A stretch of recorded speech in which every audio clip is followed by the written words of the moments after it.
4. The wedding at Cana. By noon on Wednesday, almost 1,000 guests had arrived in Cana, more than 4 times the number bidden to the wedding feast. It was a Jewish custom to celebrate weddings on Wednesday, and the invitations had been sent abroad for the wedding 1 month previously. In the forenoon and early afternoon it appeared more like a public reception for Jesus than a wedding. Everybody wanted to greet this near-famous Galilean, and he was most cordial to all, young and old, Jew and Gentile. And everybody rejoiced when Jesus consented to lead the preliminary wedding procession. Jesus was now thoroughly self-conscious regarding his human existence, his divine pre-existence, and the status of his combined or fused human and divine natures. With perfect poise he could at one moment enact the human role or immediately assume the personality prerogatives of the divine nature. As the day wore on, Jesus became increasingly conscious that the people were expecting him to perform some wonder. More especially he recognized that his family and his 6 disciple apostles were looking for him appropriately to announce his forthcoming kingdom by some startling and supernatural manifestation.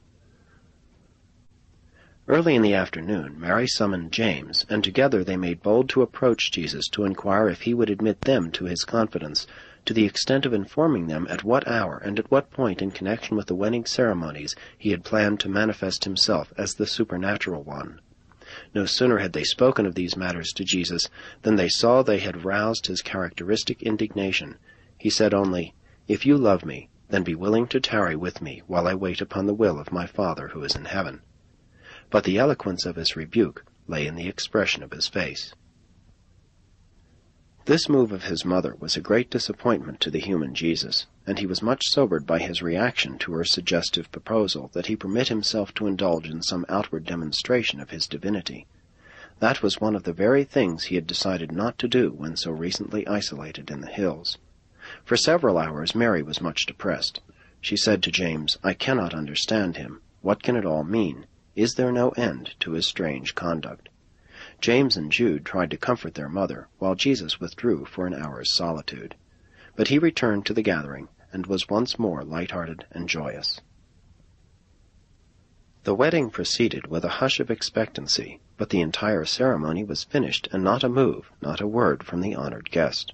Then it was whispered about that the carpenter and boat-builder, announced by John as the deliverer, would show his hand during the evening festivities, perhaps at the wedding supper. But all expectance of such a demonstration was effectually removed from the minds of his 6 disciple apostles, when he called them together just before the wedding supper, and, in great earnestness, said, "Think not that I have come to this place to work some wonder for the gratification of the curious, or for the conviction of those who doubt. Rather are we here to wait upon the will of our Father who is in heaven." But when Mary and the others saw him in consultation with his associates, they were fully persuaded in their own minds that something extraordinary was about to happen, and they all sat down to enjoy the wedding supper and the evening of festive good fellowship. The father of the bridegroom had provided plenty of wine for all the guests bidden to the marriage feast, but how was he to know that the marriage of his son was to become an event so closely associated with the expected manifestation of Jesus as the Messianic deliverer? He was delighted to have the honor of numbering the celebrated Galilean among his guests, but before the wedding supper was over, the servants brought him the disconcerting news that the wine was running short. By the time the formal supper had ended, and the guests were strolling about in the garden, the mother of the bridegroom confided to Mary that the supply of wine was exhausted. And Mary confidently said, "Have no worry, I will speak to my son. He will help us." And thus did she presume to speak, notwithstanding the rebuke of but a few hours before. Throughout a period of many years, Mary had always turned to Jesus for help in every crisis of their home life at Nazareth, so that it was only natural for her to think of him at this time. But this ambitious mother had still other motives for appealing to her eldest son on this occasion. As Jesus was standing alone in a corner of the garden, his mother approached him, saying, "My son, they have no wine." And Jesus answered, "My good woman, what have I to do with that?" Said Mary, "But I believe your hour has come. Can you not help us?" Jesus replied, "Again I declare that I have not come to do things in this wise. Why do you trouble me again with these matters?" And then, breaking down in tears, Mary entreated him, "But my son, I promised them that you would help us. Won't you please do something for me?" And then spoke Jesus, "Woman, what have you to do with making such promises? See that you do it not again. We must in all things wait upon the will of the Father in heaven." Mary, the mother of Jesus, was crushed. She was stunned. As she stood there before him motionless, with the tears streaming down her face, the human heart of Jesus was overcome with compassion for the woman who had borne him in the flesh. And bending forward, he laid his hand tenderly upon her head, saying, "Now, Mother Mary, grieve not over my apparently hard sayings, for have I not many times told you that I have come only to do the will of my heavenly Father? Most gladly would I do what you ask of me, if it were a part of the Father's will." And Jesus stopped short. He hesitated. Mary seemed to sense that something was happening. Leaping up, she threw her arms around Jesus' neck, kissed him, and rushed off to the servants' quarters, saying, "Whatever my son says, that do." But Jesus said nothing. He now realized that he had already said, or rather desirefully thought, too much.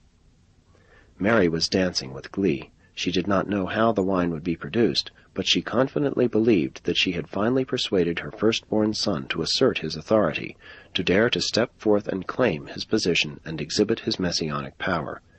And because of the presence and association of certain universe powers and personalities, of which all those present were wholly ignorant, she was not to be disappointed. The wine Mary desired, and which Jesus, the God-man, humanly and sympathetically wished for, was forthcoming. Near at hand stood 6 water-pots of stone, filled with water, holding about 20 gallons apiece. This water was intended for subsequent use in the final purification ceremonies of the wedding celebration. The commotion of the servants about these huge stone vessels, under the busy direction of his mother, attracted Jesus' attention, and going over, he observed that they were drawing wine out of them by the pitcherful. It was gradually dawning upon Jesus what had happened. Of all persons present at the marriage feast of Cana, Jesus was the most surprised. Others had expected him to work a wonder, but that was just what he had purposed not to do. And then the Son of Man recalled the admonition of his personalized thought adjuster in the hills. He recounted how the adjuster had warned him about the inability of any power or personality to deprive him of the creator prerogative of independence of time. On this occasion, power transformers, midwayers, and all other required personalities were assembled near the water and other necessary elements, and in the face of the expressed wish of the universe creator sovereign, there was no escaping the instantaneous appearance of wine. And this occurrence was made doubly certain, since the personalized adjuster had signified that the execution of the Son's desire was in no way a contravention of the Father's will. But this was in no sense a miracle. No law of nature was modified, abrogated, or even transcended. Nothing happened but the abrogation of time, in association with the celestial assembly of the chemical elements requisite for the elaboration of the wine. At Cana on this occasion, the agents of the Creator made wine just as they do by the ordinary natural processes, except that they did it independently of time, and with the intervention of superhuman agencies in the matter of the space assembly of the necessary chemical ingredients. Furthermore, it was evident that the enactment of this so-called miracle was not contrary to the will of the Paradise Father, else it would not have transpired, since Jesus had already subjected himself in all things to the Father's will. When the servants drew this new wine and carried it to the best man, the ruler of the feast, and when he had tasted it, he called to the bridegroom, saying, "It is the custom to set out first the good wine, and when the guests have well drunk, to bring forth the inferior fruit of the vine. But you have kept the best of the wine until the last of the feast."